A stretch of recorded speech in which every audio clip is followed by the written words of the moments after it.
व्यासपीठावर उपस्थित आजचे आपले प्रमुख अतिथी मनोहर कोहली सर, आमच्या संस्थेचे अध्यक्ष गौतम भाई, माननीय जिल्हा पोलीस अधीक्षक घारगे साहेब, आणखी ॲडिशनल SP असलेले जेडे साहेब आणि समोर उपस्थित असलेला संपूर्ण विद्यार्थी आणि शिक्षकांचा समुदाय, साळुंखे मॅडम त्यांचं मी त्यावेळेला राहिलं नाव चुकून. आज आपण इथे सर्वजण सरखेल कान्होजी आंग्रे यांच्या 295व्या स्मृतिदिनी अभिवादन करण्यासाठी एकत्र जमलोय. कान्होजी आंग्रे जाऊन जवळपास 300 वर्ष होत आली आहेत आणि मग त्या माणसाच्या अभिवादनासाठी हा समुदाय येतो, काही जण एकत्र होतात. हे कशा करतात? तर ती व्यक्ती नाही, तो एक विचार आहे. राष्ट्राय स्वाहा इदं मम. ज्या वेळेला ठाण्याचा सुवर्णदुर्ग कान्होजी आंग्रेंनी पहिल्यांदा अचलोजी मोहित्यांच्या तावडीतून वाचवला, त्यावेळेला त्यांनी ताराराणींकडे निरोप पाठवला की किल्लेदार फितूर होत होता म्हणून मी गड ताब्यात घेतोय, पुढे काय करू याचा आदेश व्हावा. मी गड ताब्यात घेतला म्हणजे मी त्याचा मालक झालो अशाचा प्रकार नाही, तर मालक हे छत्रपती आहे, हे राज्य स्वराज्य आहे, हा किल्ला स्वराज्याचा एक घटक आहे. त्यामुळे मी फक्त त्याचा चौकीदार आहे, ते सांभाळणं हे माझं कर्तव्य आहे आणि त्या कर्तव्यात मी कसूर होऊ देणार नाही. ही जर भावना कोणी ठेवली असेल तर ती कान्होजी आंग्रेंनी, म्हणून आज 300 वर्षानंतर आपण त्यांना अभिवादन करतोय.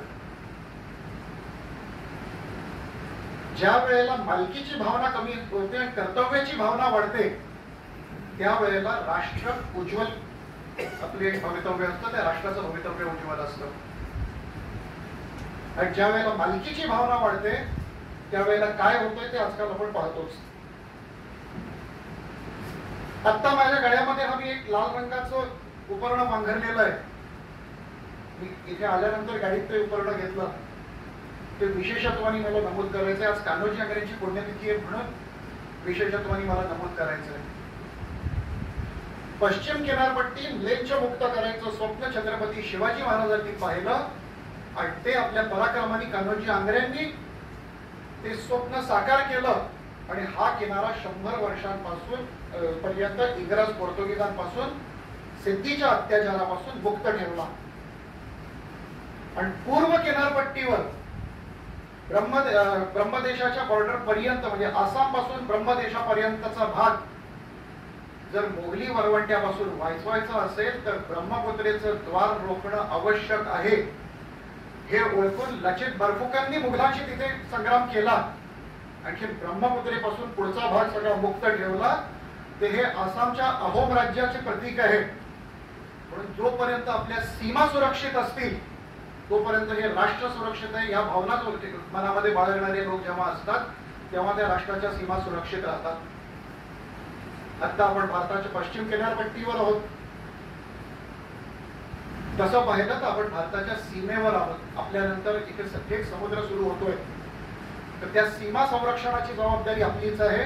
त्या सीमेवर होणाऱ्या कुठल्याही हालचाली टिपण्याची आणि त्यावर बारकाईने लक्ष ठेवण्याची जबाबदारी आपली आहे. कारण आपण वर्दी न घालणारे सैनिक आहोत.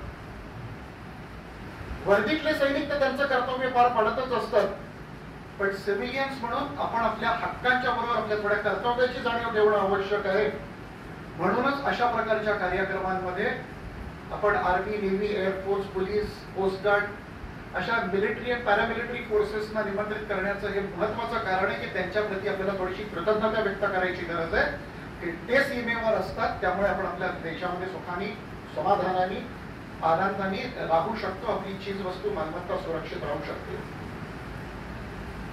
कोणीतरी आपल्या सुखांचा त्याग करतं, आपल्या कौटुंबिक जबाबदाऱ्यांपासून थोडंसं बाजूला होतं. राष्ट्र हे आपलं कुटुंब समजून जेव्हा ती जबाबदारी उचलतं त्यावेळेला आपण आरामात आपल्या घरात बसलेले असतो.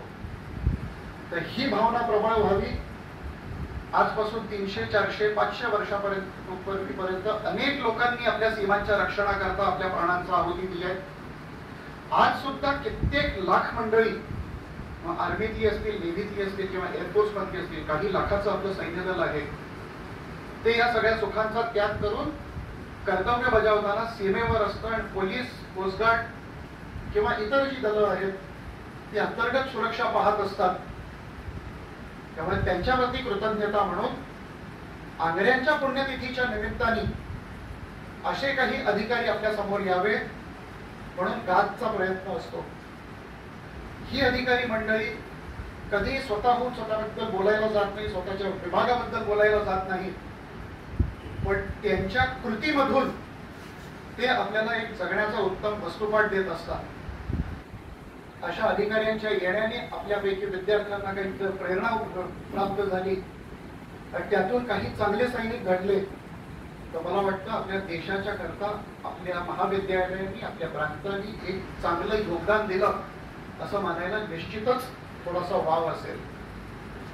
कमोडोर कोहली साहेबांच्या इथे येण्याने त्यांचे अनुभव, त्यांच्या अनुभवापासून जर आपल्याला थोडीशी प्रेरणा प्राप्त झाली, नेव्हीमध्ये कुठल्याही प्रकारचं, डिफेन्स फोर्सेसमध्ये कुठल्याही प्रकारचा प्रवेश घेण्याची आपल्याला प्रेरणा प्राप्त झाली किंवा काही मार्ग त्यांच्या संभाषणातून आपल्याला मिळाले, तर ते मार्ग आपल्या ग्रामीण भागातल्या विद्यार्थ्यांना उपलब्ध व्हावे म्हणून गाजच्या मार्फत आम्ही हा प्रयत्न चालवलेला आहे.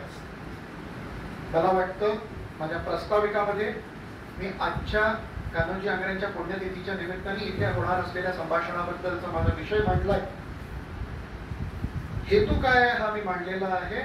आता कोहली साहेबांचं संभाषण आपण ऐकूया, जेणेकरून त्यांच्यापासून प्रेरणा घेऊन आपण आपल्या राष्ट्रासाठी काय करू शकतो ह्याची थोडीशी आपल्याला कल्पना येईल. एवढंच बोलतो आणि थांबतो. जय हिंद, जय महाराष्ट्र. धन्यवाद.